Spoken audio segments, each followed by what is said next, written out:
Good evening, campers, streamers, and babysitters. And yes, we are here building anticipation for Final Destination Bloodlines, which is going to be dropping this week.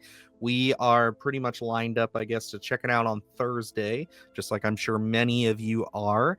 And yeah, we knew we'd be going full time, and we kind of had some big aspirations at the start here to be like, let's cover all the Final Destination movies. But between transitioning and just getting out those couple of extra lists and stuff, it's something we had to whittle down a little bit. And plus, come on, will there be another Final Destination after this? If this does well this weekend, even just slightly, I'm sure there will be. So we'll have more opportunities, of course. But we had to at least discuss the very first film, because Luke and I think we can both agree that this is certainly the highlight of the franchise. Yes, this one was such an exciting film. It's my favorite to go back to. There are certain ones in there that everyone absolutely loves. I have my favorites, but the original Final Destination has such a different feel to it than I think a lot of the other ones do. It just has this darkness to it that I think kind of got lost along the way just because of the fun of the franchise. And when we look at franchises as a whole, here, it's just kind of interesting because we have so many different franchises that continue, and you look at those and you're like, that's a stretch. This person didn't die, came back, but you look at Final Destination, I think it's such a lucrative idea where you can really just have endless installments. So yes, I would be willing to bet after Bloodlines, even if it doesn't perform that well, we may take a little break and it'll be back again, just because there's an endless amount of ideas here. Absolutely. And I put Final Destination in the same category in camp that I do like the Saw movies. Just like, not necessarily saying like a quality wise thing, but just like entertainment value. It's like that first one is really good. You can really see the concept as it's fully realized, because as installments went on, it was less about the characters and the story and kind of what this whole situation is. It was just focused on the deaths or the traps.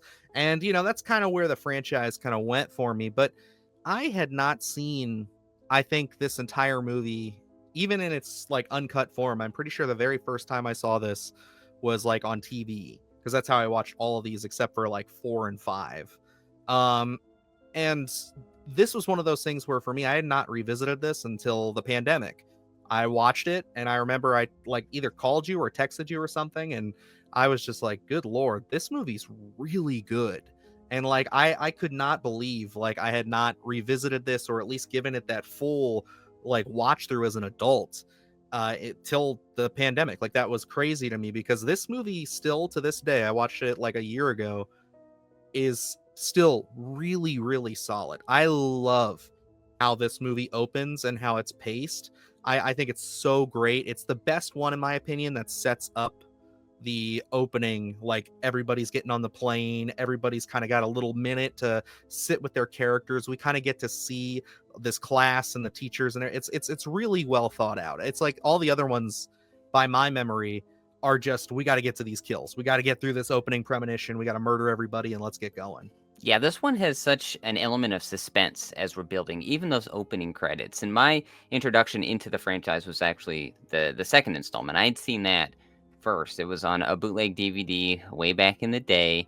And I honestly hadn't seen Final Destination, the original, until television as well. I think it was on Fox or something. So I had seen the second one, and everyone talks about the log scene, and it's such a pivotal moment, I think, in horror. Iconic. Yeah, it's something everyone talks about. It still lingers in your brain whenever you're on the highway and you see a truck carrying a bunch of stuff on the back end. But when I went into Final Destination, like I said, it has such a different feel. It has that suspense to it. It feels like a horror movie, where you get into the other ones and we're looking for the big scene of how we cheat death, and then we get into the kills, and you're almost wondering how it's going to happen.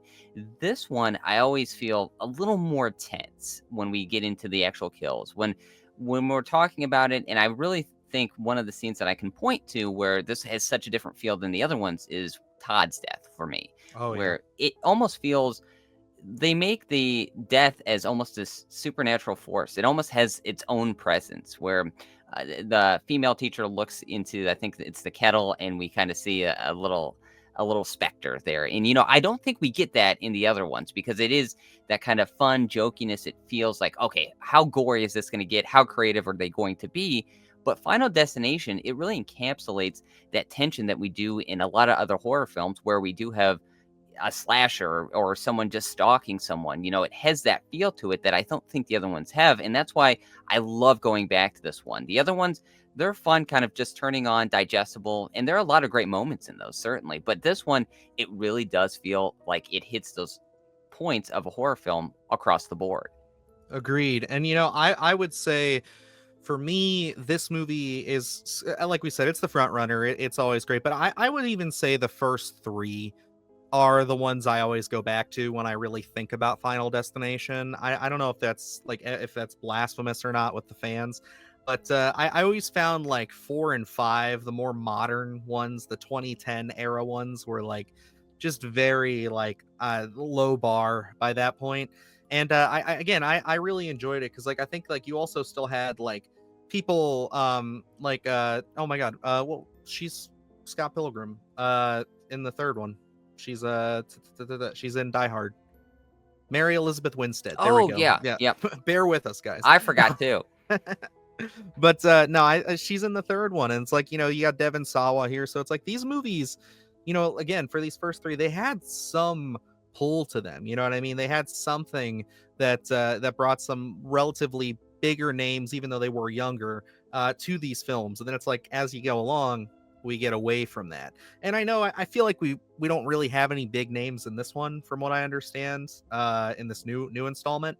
But it's one of those things to me where it's like, I think as long as we take the time to at least do something interesting with the story, which I will say, I think the new one has kind of an interesting, it could go one way or the other for me, kind of concept. But again, when I'm thinking of Final Destination in its purest form and it just works, I'm thinking about all of the kills in this. The water, always how it's just like slowly creeping across the floor in so many places. Like, I am constantly thinking about this film. Yeah, and going into like Todd's death, I love Mhm. where you talk about the water and it's just kind of seeping and it's building that tension, that suspense. And just looking at Final Destination as the concept here, at least in my eyes, I know I was introduced to the second one first, but the idea of death coming back after cheating death and it finding those ideas of how is it going to kill this person to rectify them cheating death? That hadn't been something that I had seen before, and I think it's such a unique concept in the horror genre that it seems like it should have been something that had been done in the 80s and had already been an established franchise. And for this to take into the 90s and to have such a fun feel to it, but such a darkness to it in this first one, I think you really find the potential in this franchise. And I think it's lost a little bit as we go along the way. Yes, I think the first three are easily the strongest installments. They have a lot of fun. The second one and the third one I find to be a little more fun without as much darkness as the first one does have. But when Yeah. you look at that first one, I think the blueprint here is absolutely great, where it's like they have that idea that we want to put in a lot of horror elements here, but we also want to have some fun here. Because when you look at Todd's scene, you have the water following his feet and he escapes it for a second.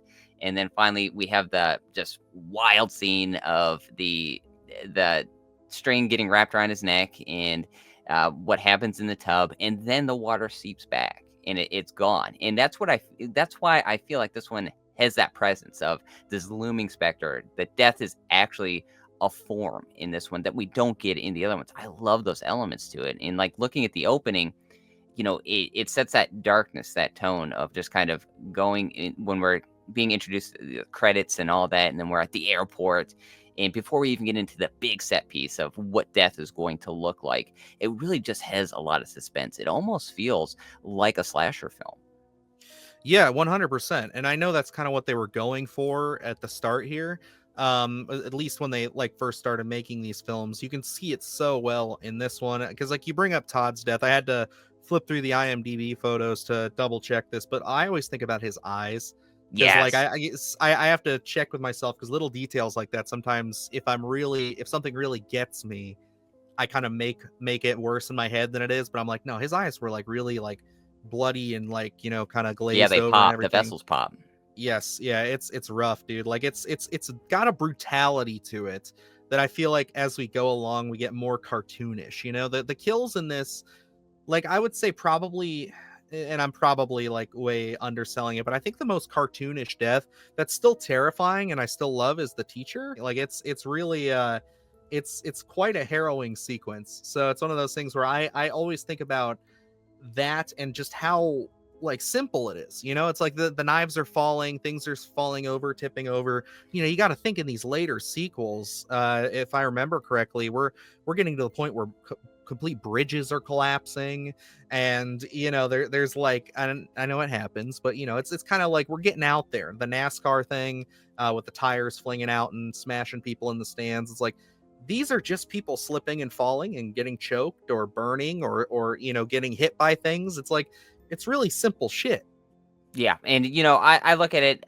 Probably the biggest I would say that would probably fit like in second, third, those types of Final Destination films is Sean William Scott as Billy Hitchcock, where he gets his head just completely sliced off. And this one is such a variety pack, where a lot of the other installments have those big grandiose kind of kills where.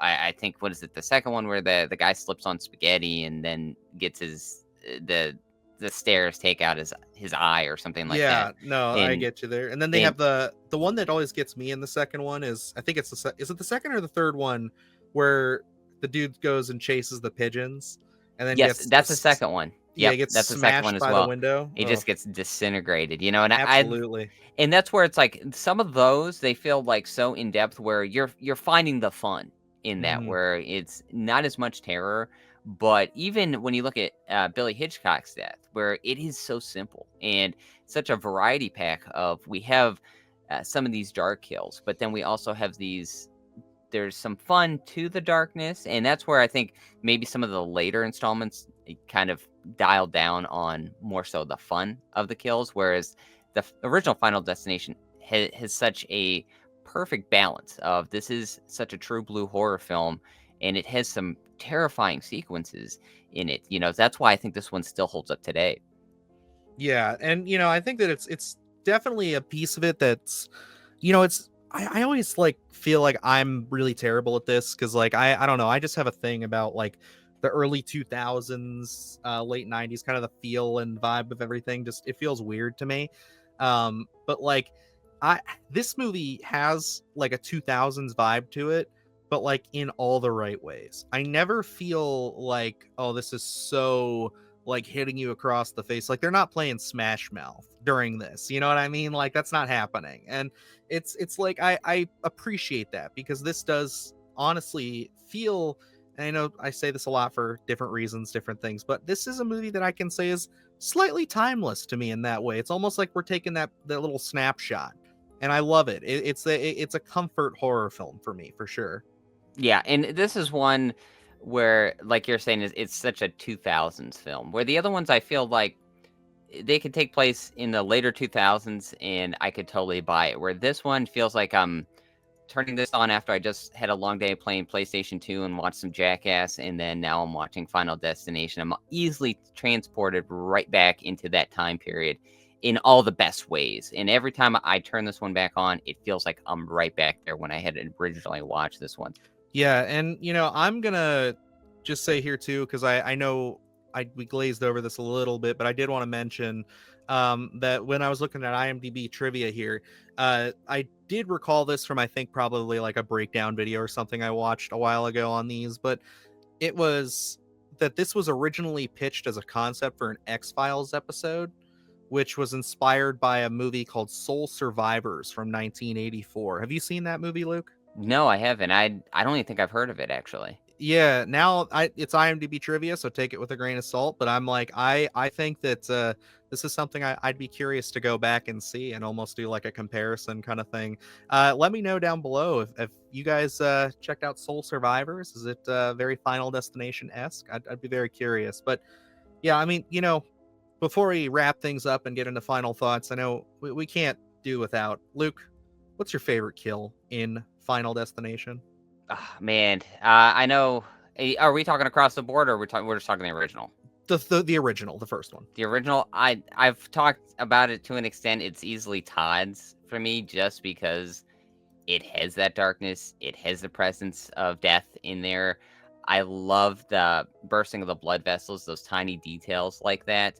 I think it's just such an iconic death, and maintains the darkness, but also shows the potential of death coming back because of slipping on the water. We're getting the string tied around the neck, so we're having those steps of death trying to come back for you. So it doesn't feel like it's just um, it's so quick. It feels like there's actually something facilitating your demise. That's why I absolutely love Todd's death. I think it works so well.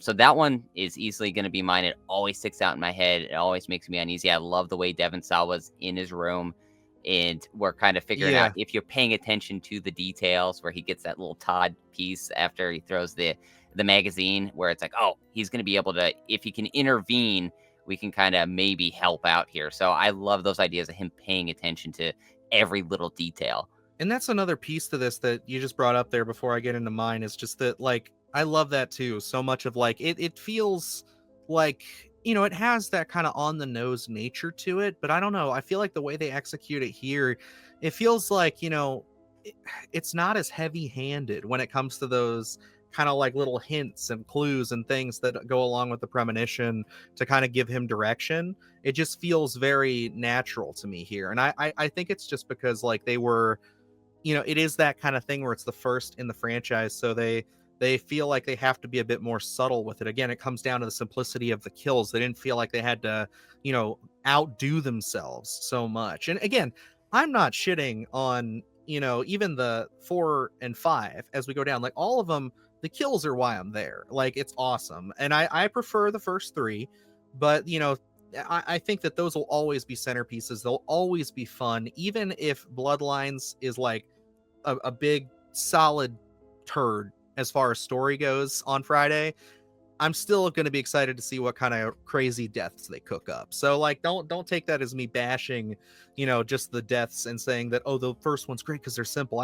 It's something I had noticed, and I think is really what I think stands out to me the most as we kind of step back and go into the other sequels. I don't know if there's as much writing on Bloodlines, just because of how we can just erase everything and start from fresh. If Bloodlines is a big stinking turd, it doesn't really matter. I think, I think there's just so much potential in this franchise that even if one installment just isn't as good, we can easily get back on course and have some fun. Yes, those first 3 are very strong, but even there's fun in those last 2 installments as well. I love the way they wrapped it up in the last installment, kind of put in some connective tissue. I thought that was well The first done. one, it's fun. Yeah, it's cool. Yeah. So, I think it all works, and it really just goes back to the potential of the concept here and what we can get out of it and just the different takes we have. But Dylan, you also got to give me your favorite kill in Final Destination. Absolutely. And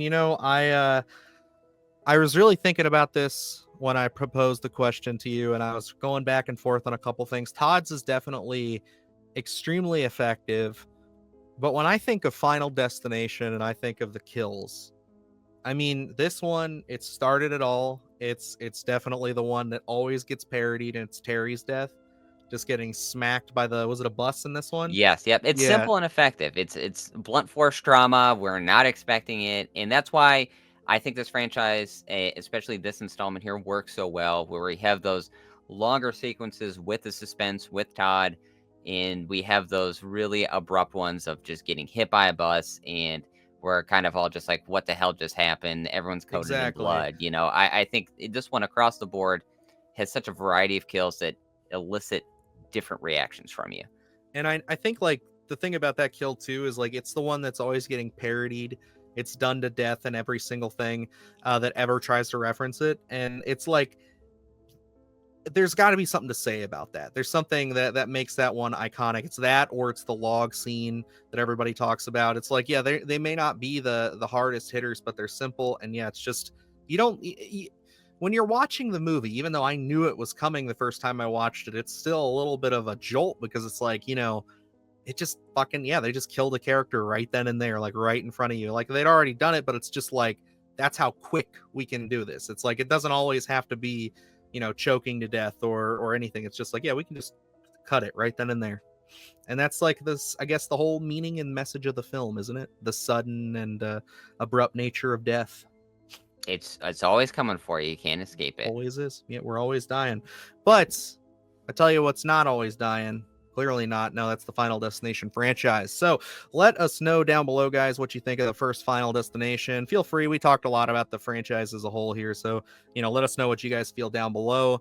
And yeah, if you're looking forward to Bloodlines, please show some support. I'm excited. I think we all are all pretty eager, even if we don't think the movie is going to be that great. It's going to be some fun. I'm ready to watch some crazy kills. And yeah, hopefully, I mean, I could be totally wrong, and we could be looking at a really solid return for the franchise, which I would be down for. I think there's more juice in the tank here than I think we give it, credit, and I think we could do better. So that's all I got to say about that. So I guess that wraps us up here. So until next time, I'm Dylan Newell. And I'm Luke Janesco. And remember, stay scared. Do the hard shit, gonna do it live. Cause Splattercast kick it every day they live.